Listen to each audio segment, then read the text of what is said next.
harang-harang ang Bisaya.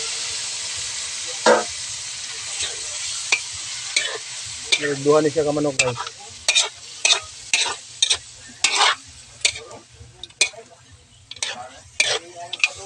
Bicol Express niya, Rhapsody, masabay tawag ano niya.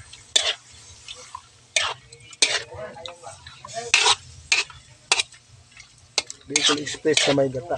May gata pa rin. Siyempre may gata mo na. Ito tubig guys. Ato na siya rundan sa kuan guys.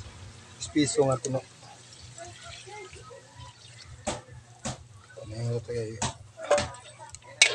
paano guys. Mga 5 minutes guys. Luto na siya guys. Luto na ito no. Muna Rhapsody guys. Harang-harang Bicol Express. Native nga manok. Dagang salamat guys. Thank you for watching. Ito.